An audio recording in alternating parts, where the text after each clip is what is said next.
Well, it's about time to start. So good to see everybody. Welcome to our Bible study tonight. We'll be in Exodus chapter 15 in just a moment as we continue our study through Exodus, and the wandering in the wilderness. We've just exited Egypt and we're about to wander in the wilderness for a while. So we're right in the middle of all of that.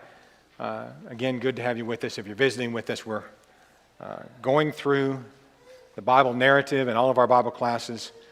In this quarter, we're studying most all of the classes are studying this same section. In our last class period, we did have the Israelites being freed from Egyptian bondage, escaping through the Red Sea as God parted it, the Egyptians being destroyed, and the Israelites winding up on the other side, freed from slavery, praising God and rejoicing for the great deliverance that He had given them. So we pick up in Exodus 15 and verse 22. So Moses brought Israel from the Red Sea, and then they went into the wilderness of Shur, and they went 3 days in the wilderness and found no water. As Cameron was mentioning Sunday morning, and I thought he did a good job dealing with this, the exact route of the Exodus is not known for certain. There is a traditional route that I think is probable, at least possible, but I think it's probable that this is in fact the route that they take. I was talking to Scott Richardson yesterday morning. Scott, who we support actually up in Tennessee, in Bethel, Tennessee, but Scott, as many of you know, produced these maps that we use. They're used all over the world actually. They're high quality Bible maps. And he's done a lot of research into the Exodus route. He said he actually has made a map that has 8 different routes that could have been taken, 8 different ones. And I think that's interesting, somebody of his understanding of the geography and all of that over there. And so we had some discussion about this yesterday. So on this map, Scott put this question mark up there. That's his question mark that he has on this map to say, again, not sure, but probably. And I say that to say this. I'll be showing you some pictures and some maps on this section like this one that's in front of you. And I still think there's value to that, even though we're not 100% certain the exact route that was taken. I think that there's value to it for a couple of reasons. First of all, pretty much all of the Sinai Peninsula and all of the part of Arabia on the other side of the Gulf of Aqaba, where the other route could have gone that way, pretty much all of that territory looks exactly the same, okay? It's not like you're looking at vastly different places. These places, one of the reasons you don't really know, because it's a trackless wilderness where no cities have been, and people don't generally live there and stay there for centuries and centuries, so you don't really know where things are. It's a place where a lot of nomadic kind of people live, and so it's hard to know exactly where everything is. So when you're looking at the maps, and especially pictures, it may not be exactly the place, but it's a place like exactly the place. We can say that for sure. And so it represents that to your mind, and I think there's some profit in that. I'll also say this. There are a lot of religions in this world that have histories that are entirely mythical. You can think of parts of the Greek and Roman religions of ancient times. You can think of Hinduism, for instance, Buddhism, that has just mythical happenings and places in the stories that are the background to their religions. There is no mythical story in the Bible. The places are real. We may not be able to find exactly the spot that these things occurred, but they occurred in some spot near this. We know that. These are real places. And so I think there's some value in trying to explore this a little bit just for that reason. I do appreciate Cameron's warning that not every archaeological claim about biblical history, especially this section of it, should necessarily be believed or swallowed, but there are some interesting things to look at and think about. So I present that to you as we start. And we'll look at, in this map, you see, we just learned that they crossed the Red Sea, they come into the wilderness of Shur, and we're pretty sure that's where Shur is, if you don't mind me using Shur so much. So that much of it seems to be fairly accurate. So we're looking in 1522. They come into the wilderness of Shur, go 3 days. They came to Marah, and could not drink the waters of Marah, for they were bitter. Therefore, the name of it is called Marah. So they're into the wilderness through Shur. They find no water. They come to Marah. They've been now 3 days at least without water, but the water there is bitter and they can't drink it. So the text tells us that the people complain. The people complain. And we're going to find a lot of complaining that the children of Israel do. Verse 2, they complained. This word for complain, the specific Hebrew word that's found here, is found in Exodus 15, in Exodus 16, in Exodus 17. You go over to Numbers, it's found in Numbers 14, Numbers 16, and Numbers 17. Not just one time, but several times in these passages. They do a lot of complaining. A lot of complaining. And we can learn lessons about the dangers of complaining. What does complaining demonstrate when you're dealing with God or He's dealing with you and you begin to complain? What does it demonstrate? Disrespect? What? Lack of faith, lack of trust that He's doing the best thing, lack of trust that He's going to take care of you, and that He is taking care of you. And God is bringing the children of Israel out to teach them, among other things, to trust Him. And every time they complain, it shows that they don't trust Him, right? We learn in the New Testament, Philippians 2 and verse 14, do all things without complaining. Do all things without complaining. Everything God asks us to do, let's do those things without complaining. The Israelites needed to learn that. We need to learn the same lesson. There's a great lesson in this. We look at the Israelites, we see their complaints, we need to understand we need the same lesson that the Israelites needed. In fact, the Apostle Paul says that specifically when he writes about this time period. 1 Corinthians 10, verses 10 and 11. We're told not to complain as some of them complain, talking about the Israelites. Don't complain as some of them complain and were destroyed by the destroyer. And then in verse 11 of 1 Corinthians 10, he said, all these things happened to them as examples, and they were written for our admonition, upon whom the ends of the ages have come. The things that we're reading tonight were written for our admonition. All right? This complaining issue that we're looking at here is not the specific one that Paul's talking about, but the issue of complaining is the same problem. So God takes care of them here. Here's probably where Marah is, at least according to the traditional route. God tells Moses to cast a tree into the water and make it sweet, and he does, and it does become sweet so that they can drink it. God provides for them in this case, as He will all the way through this experience. And then God promises Israel that if they'll obey, He will not afflict them with the diseases of Egypt. Look at verse 27. I'm in Exodus 15, verse 27 now. If you diligently heed the voice of the Lord, your God, and do what is right in His eyes, give ear to His commandments and His statutes, I will put none of the diseases on which I have brought on the Egyptians, for I am the Lord who heals you. God can be trusted to provide for their physical necessities, to provide even for their health. Just rely on me, He's telling them. Just trust in me. And you show your trust in God, you show your faith in Him by obedience. By obedience.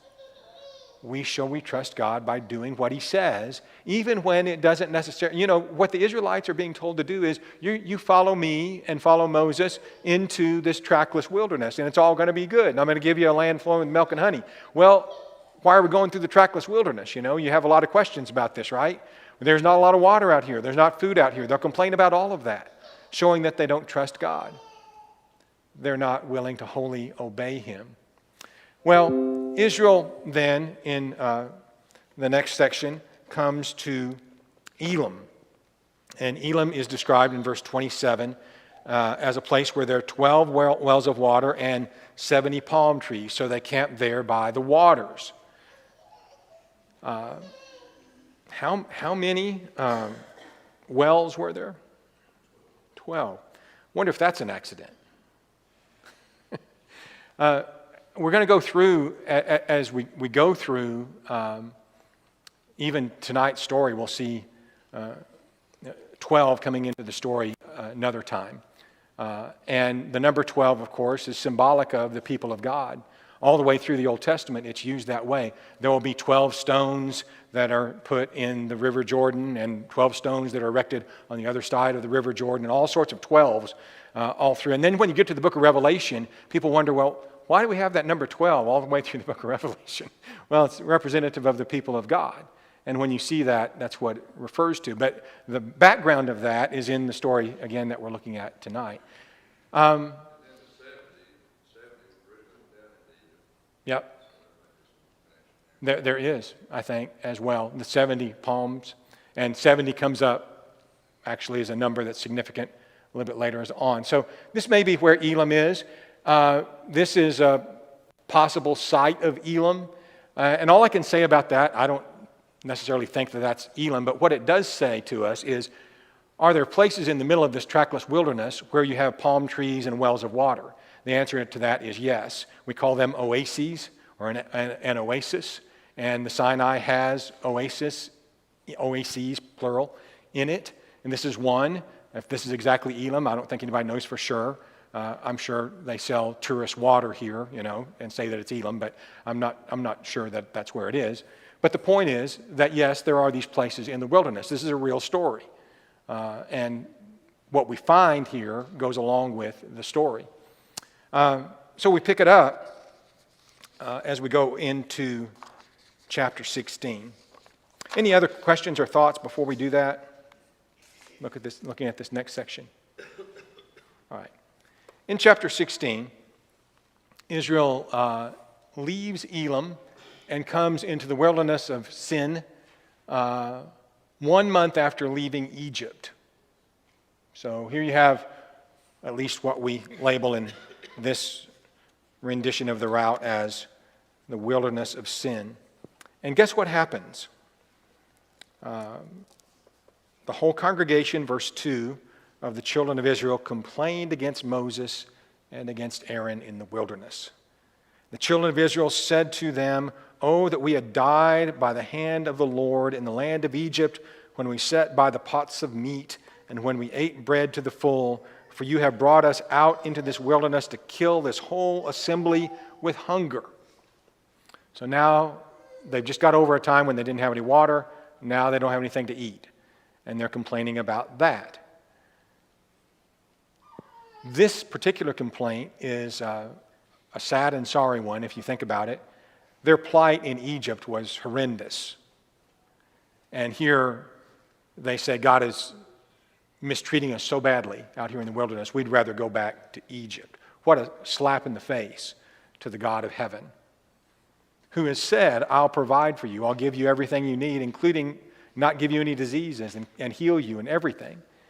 So, again, shows a lot of lack of faith. But God is patient, and He's trying to build their faith, to have them learn that they can trust Him. So God promises to provide bread, but it's a test of their obedience, as we've said. Let's look at the reading in verse 4. The Lord said to Moses, "Behold, I will rain bread from heaven for you, for the people shall go out and gather a certain quota every day, that I may test them whether they will walk in my law or not." So God says, I'm going to provide for you, but it's also going to be a test of your obedience. Every blessing is a test of whether or not we're going to do what God said do with that blessing. Every blessing that we have is a test of our obedience. And He says then, "It shall be on the 6th day that they shall prepare what they bring in, and it shall be twice as much as they gather daily." So God's promising, I'm going to give them bread on the 6th day. Part of the test is they're going to, gather twice as much and not gather on the next day. He's going to set up the Sabbath here in a minute. But that's going to be the test of their obedience. This also, this part of this story, relates to some important truths in the New Testament that also relate to us.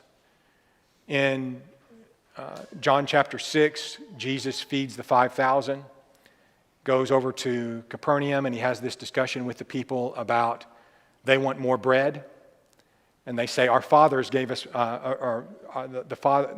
God gave us manna, Moses gave us manna in the wilderness, Moses gave us manna in the wilderness, and so won't you give us more bread to eat, is basically what they're saying in John 6. And Jesus tells them, I am the bread of life. I am the manna that's come down from heaven, the true manna that you can eat and live forever. They didn't believe him. They didn't trust him about that any more than the Israelites trusted God in the wilderness. It's a test of our faith as well. Do we believe that Jesus is the manna from heaven, the bread of life that we can take and eat and live forever? All of this, again, comes down to our lives today. Well, Moses then explains that God's going to provide, and that Israel's complaints are not really against him, but against the Lord. Look at verse 6. Moses and Aaron said to all the children of Israel at evening, you shall know that the Lord has brought you out of the land of Egypt, and in the morning you shall see the glory of the Lord, for he hears your complaints against the Lord. What are we that you complain against us? Also Moses said, this shall be seen when the Lord gives you meat to eat in the evening, and in the morning bread to the full, for the Lord hears your complaints which you make against him. What are we? Your complaints are not against us, but against the Lord. We should be very careful about complaining, because after all, God is also the originator of our blessings. And when we complain about our blessings, our circumstances, our life, aren't we complaining somewhat about what God has provided us? It's a great lesson for us to learn. God speaks to Moses then before the whole congregation. Moses spoke to Aaron, tells Aaron in verse 9, go tell the congregation to come near to the Lord because he's heard your complaints. In verse 10, it came to pass as Aaron spoke to the whole congregation of the children of Israel that they looked toward the wilderness, and behold, the glory of the Lord appeared in a cloud, this cloud where God's glory appears, and the Lord spoke to Moses, saying, now, this is going to happen several times, where God interacts with Moses on through this section from Sinai and onward. God's going to interact with Moses multiple times in the sight of the people. And what that does, of course, is it puts God's stamp of approval on Moses as his messenger. They realize Moses isn't, making this stuff up. God is directly speaking to Moses. And they see that with their eyes as the voice apparently comes out of this cloud, and they hear it speaking to Moses in some way, or they see that is happening. So this is no doubt impressive to them. God says to Moses, tells him about giving the meat, the quail is going to come in, tells him about the manna being given as well. So we come to verse 15, and the children of Israel, when they saw the manna, the layer of dew, it says, lifted in the morning in verse 14 on the surface of the wilderness, small round substance as fine as frost on the ground. When the children of Israel saw it, they said to one another, what is it? For they did not know what it was. Moses said, this is the bread which the Lord has given you to eat. And then the Lord gives them some regulations concerning the manna. We're going to call them manna rules. Okay, manna rules. You have blessings. God's going to make rules about how he wants those blessings used. That's only fair since he gave you the blessing, right? That's what we have in this case. God tells them in verses 16 through 18 that they're to gather only 1 omer per person, and that's all they needed to gather for each person in a household. An omer is about 2 quarts. I'll show you the conversion table here in a minute. So it's about 2 quarts of food that was to be gathered for each person. If any was left over, and it should not be left over, if it was, it would breed worms and stink. So don't do that. A double portion was to be gathered the day before the Sabbath. He's already indicated this, but he specifies it in the giving of these rules. Look at verse 22 along this line then. It was on the sixth day they gathered twice as much bread, 2 omers for each one. All the rulers of the congregation came and told Moses. He said to them, "This is what the Lord has said. Tomorrow is the Sabbath rest, a holy Sabbath to the Lord.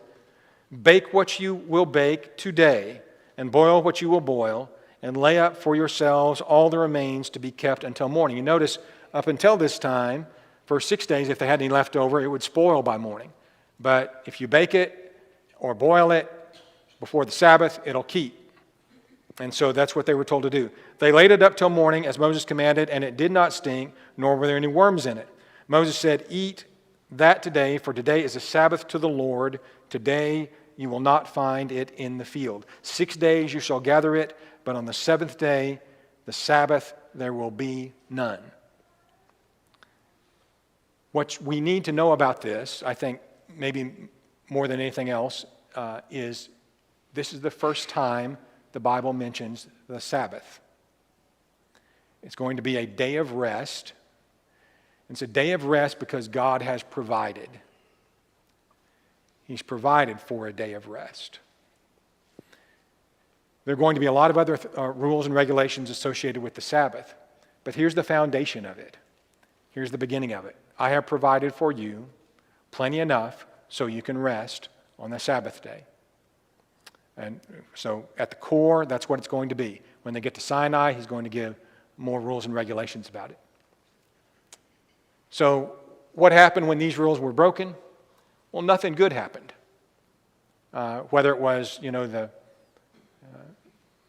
manna melting away in the hot sun, if it was left, to the manna rotting in the pots, if it was kept overnight, and nothing good happened by disobeying God. They found that out as well. So they're learning.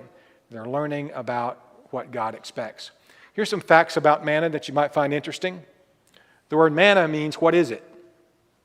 First thing they said in verse 15, when they saw it on the ground that morning, what is it? And in Hebrew, that's manna. So for the rest of the time, manna is called the what is it bread, I guess, because that's what it meant in that language. It was like a white coriander seed in color, not so much in texture, I don't think. And there's coriander seed to give you the idea of kind of an off-white color of it. Israel was to eat manna for 40 years, and when we get to the end of this quarter, Lord willing, we can see that when they entered the promised land and began to eat off the fat of the land, the manna stopped. When God provided them with food in the land of promise 40 years later, a little more than 40 years. An omer of manna was kept in the ark for future generations to see. I think that's really interesting in chapter 16 and verse 32. Moses said, "This is the thing that the Lord has commanded. Fill an omer with it," that is with the manna, "to be kept for your generations, that they may see the bread with which I fed you in the wilderness and brought you up out of the land of Egypt." There's no record, as far as I know, of that being shown further on to generations. But the fact that it was there could be shown, and probably was shown, when people wondered about this story. Well, what was manna like? You can just hear the kids asking, well, what did that look like? What was it like? And, well, we have a preserved example for it in the ark that we could look at. Don't know how many generations that existed for, but it's a fascinating visual for future generations to say, again, this is a true story. This really happened. This is not something that is figment of people's imaginations. So there was a reason for that. There's a little chart of biblical measurements. These are dry goods measurements. You have a cab, which is about a quart, an omer, which is about 2 quarts, a seah that we hear about sometimes, 3.3 omers, and an ephah, which is 3 seahs. That's about a little over half a bushel. Those dry goods measurements will be frequented as we go through Exodus, especially Leviticus, and Numbers as well somewhat. So that'll give you an idea of what we're talking about. Those measurements, to me, always over the years, you read that and, well, how much is that? How much are they talking about, right? So it helps to kind of get an idea in our minds of how much that is. As we continue on the trek from Egypt to Sinai, I think it's good here to observe a couple of things. I'm going to read a verse in Deuteronomy chapter 8 and verse 3 just real quickly. This is at the end of the 40 years, and Moses is reminding the Israelites of all that they've been through, and he's talking about this time, reminding them what happened 40 years ago. And Moses says to the Israelites in Deuteronomy 8 and verse 3, He humbled you, causing you to hunger, and then feeding you with manna, which neither you nor your fathers had known, to teach you that man does not live on bread alone, but on every word that comes from the mouth of the Lord. God was teaching them, showing them what was important. And so the observation is made in the book of Deuteronomy. Moses reminded the people of how God had tested them during their time in the wilderness. Moses said that God humbled them by letting them go hungry so that they can learn that man's greatest need was not food, but obedience. It's fascinating that he feeds them with something they had never seen before. What'd they say? What is it? We haven't seen this before. We hadn't eaten this before. We didn't even know this food existed.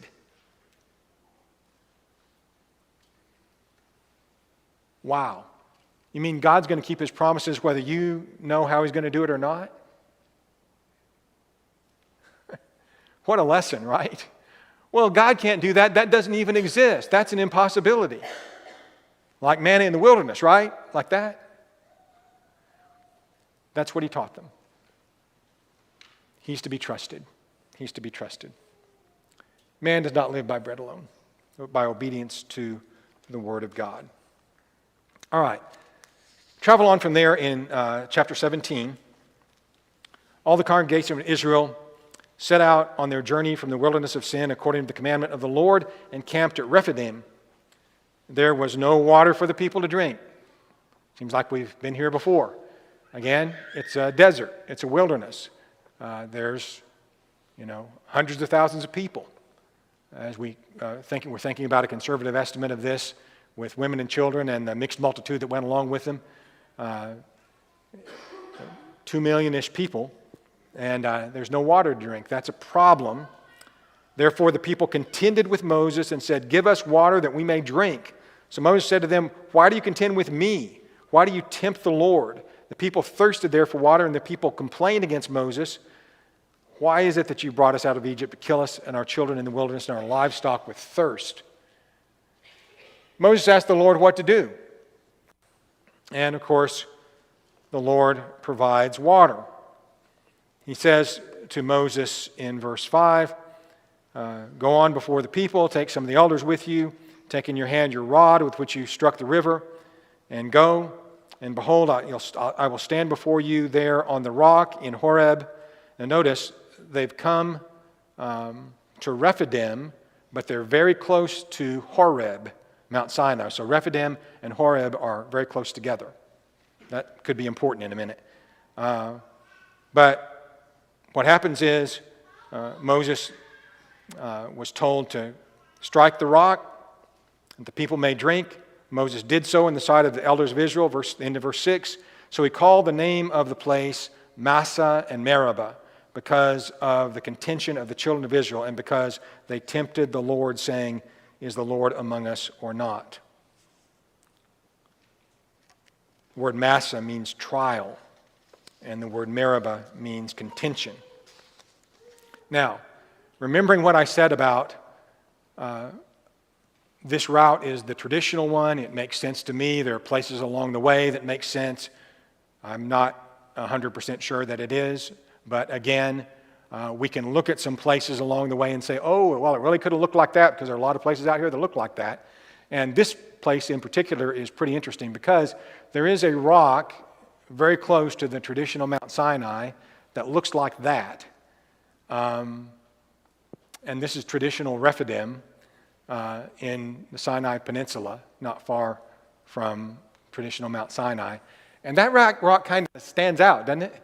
I mean, you'd have to, in fact, there are some people that have studied it somewhat and think that they can even see where there had been streams of water flowing there in times past. I'm not for that necessarily, but that's the claim of some. But that definitely stands out in this area. And again, if that's not what it was, it probably looks something like that because there's a bunch of things like that out there. What comes up next, though, interestingly, is a war with Amalek. Verse 8, Amalek came and fought Israel in Rephidim. Now, we just said Rephidim is really close to wherever Mount Sinai is. So the one is close to the other. This also is where Amalek came to fight Israel. Well, where is Amalek from? Where are they dwelling at this time? We don't have to guess about that because the spies who go to spy out the land tell us in Numbers chapter 13 and verse 29 that the Amalekites dwelt in the land of the Negev, the south of the Promised Land. They dwelt in the Promised Land to the south end of the Promised Land. That's pretty significant when you're trying to locate where this is. So that's not on the other side of the Gulf of Aqaba. That's the south of the Promised Land, right? And we know what the Promised Land is. We know the borders of it. And Amalek dwelt in the south of that, according to the report of the spies. So, again, all that seems to fit together. I think there's a pretty strong case for the traditional path, but I wouldn't want to claim that to be absolute. Here, Amalek attacks Israel. Joshua will lead the attack of, the counterattack, if you will, of the people of God against the Amalekites. Moses tells Joshua to choose some men and go fight with Amalek. Verse 9 says, "Tomorrow I will stand on the top of the hill with the rod of God in my hand." Joshua did as Moses said and fought with Amalek, and Moses, Aaron, and Hur went up on top of the hill. So it was that when Moses held up his hands, Israel prevailed. When they began to drop, Amalek prevailed. So they set a rock under him, and Moses sat there, and Aaron and Hur hold up his hands, and Joshua defeated Amalek and his people with the edge of the sword. Amalek was the son of Eliphaz, the grandson of Esau. So these people were related to the Israelites, again, and inhabitants of the land to the south of the Promised Land, the south part of the Promised Land. They become mortal enemies of Israel through its history, all the way apparently into the time of the captivity. The Lord has it recorded that he will blot out the remembrance of Amalek in verses 14 through 16 here. He's going to take them out and wipe them out. It doesn't happen immediately. There'll be another war with Amalek before we enter the Promised Land. In 1 Samuel 15, the first king of Israel is told to wipe them out. He doesn't quite do it, does he? A king by the name of Agag, who has to kill him? Samuel, right?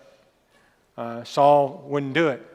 When we get to the book of Esther, Haman is an Agagite, a descendant of Agag.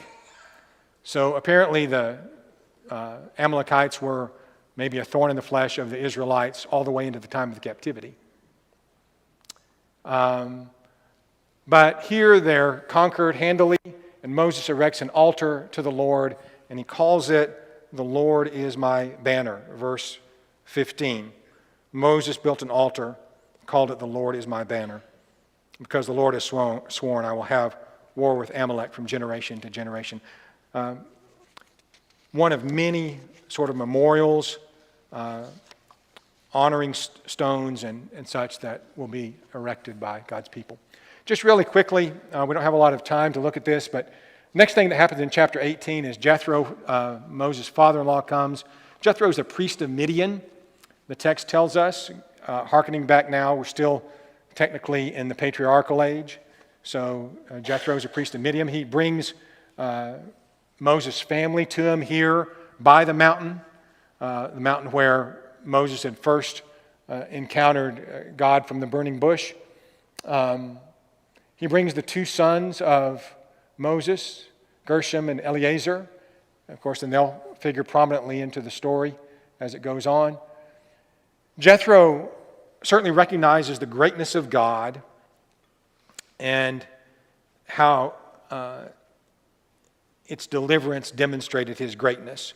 And he acknowledges God for that, as a true priest of God would. He gives praise to God. So this Jethro is he's a bit enigmatic as far as we don't know all there is to know about him, but obviously one who appreciates the God of heaven. And he gives counsel to Moses concerning how to organize the judging of the children of Israel. Moses was doing it all, you remember, and Jethro gives him some good counsel, no doubt as the priest of God, about that, and Moses follows that counsel to divide up the judging into groups of thousands and hundreds and tens and all that sort of stuff, and have leaders over that, so Moses doesn't have to sit all day and judge every case in Israel. And so that's an interesting sort of setup to the way the government of the wanderers in the wilderness went. Finally, in chapter 19, verses 1 and 2, Israel arrives at Mount Sinai. It says, "In the 3rd month after the children of Israel had gone out of the land of Egypt, on the same day they came to the wilderness. They came to the wilderness of Sinai, for they had departed Rephidim and come to the wilderness of Sinai and camped in the wilderness. So Israel camped there before the mountain, and Moses went up to God, and the Lord called him to him from the mountain." So what we've come to here is, in this 3rd month, the children of Israel come to Mount Sinai, the place where God had first talked to Moses and where he'd said he would meet him again. And that, of course, is coming true. This is a picture of traditional Mount Sinai in the Sinai Peninsula, or Horeb, as it's often called in Scripture.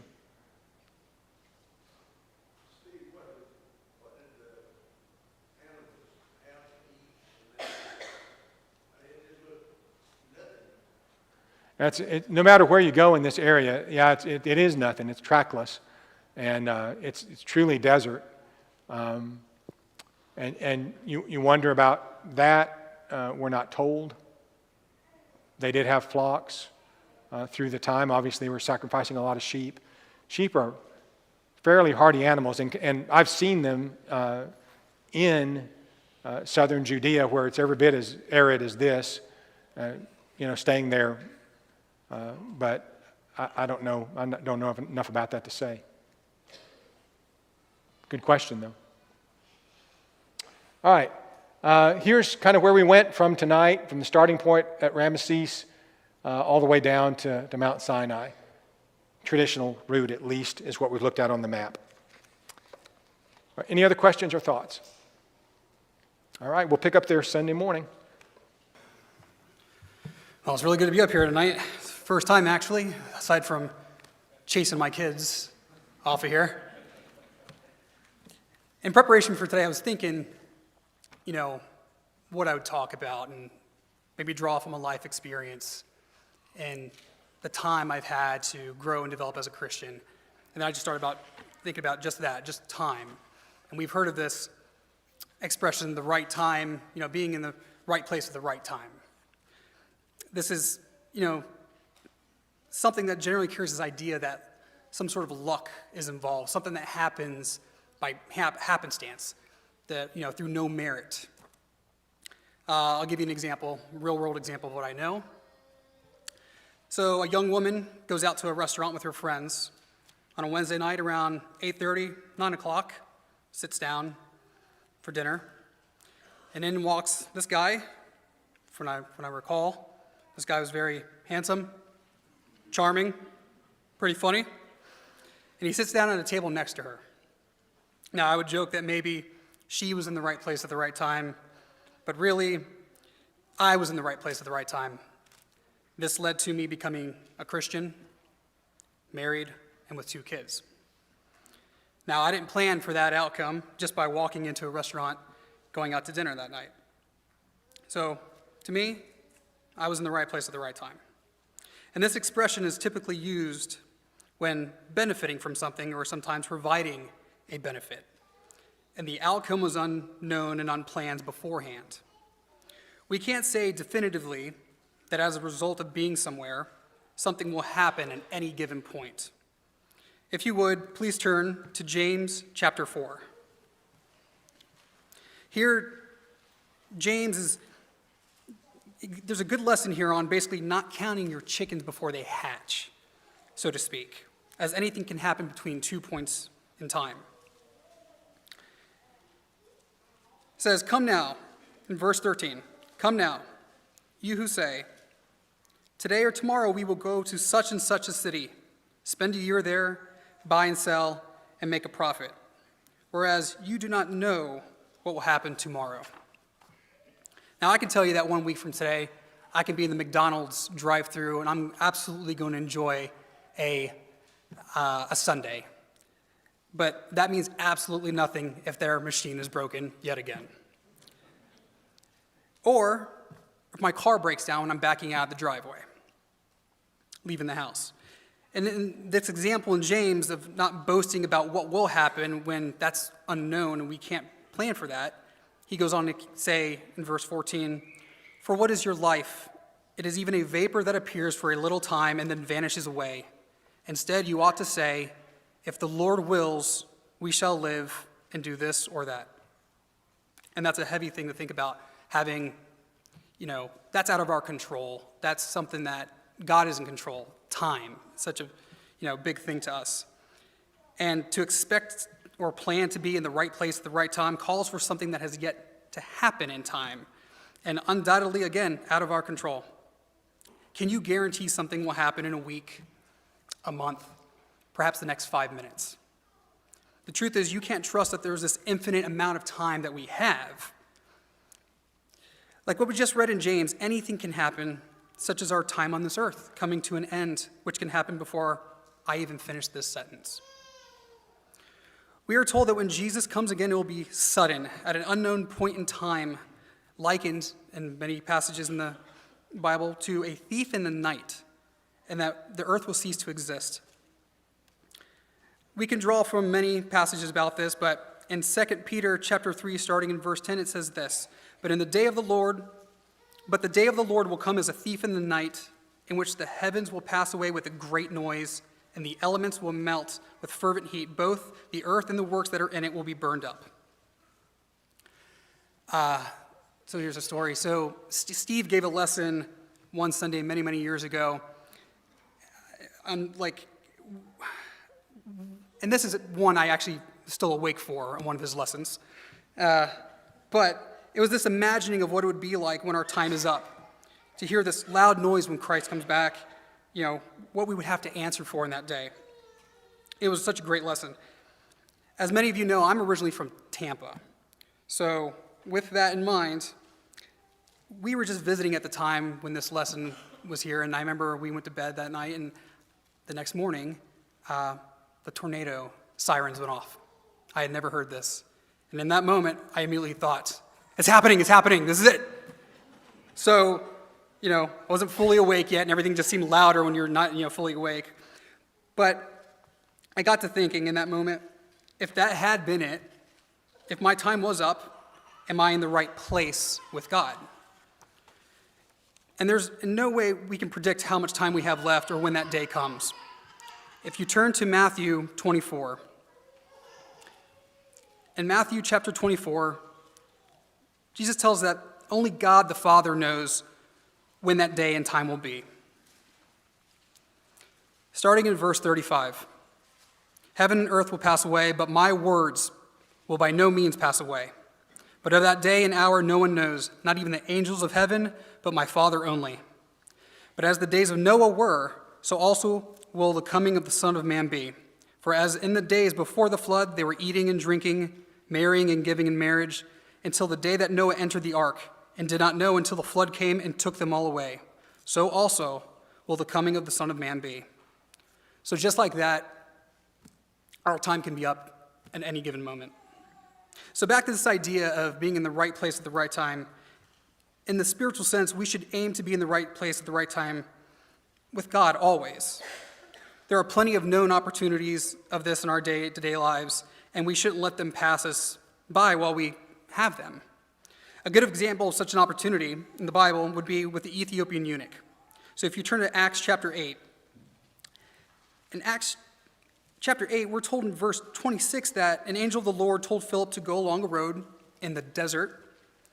And by doing so, Philip meets an Ethiopian eunuch traveling in a chariot, reading from Isaiah, spending his time wisely.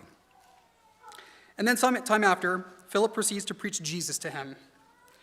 What's interesting here, though, is that after hearing of Jesus, the Ethiopian eunuch had the opportunity to be baptized as they came upon water while traveling in the desert. So in verse 36, Acts 8, now as they went down the road, they came to some water. And the eunuch said, "See, here is water. What hinders me from being baptized?" Then Philip said, "If you believe with all your heart, you may." And he answered and said, "I believe that Jesus Christ is the Son of God."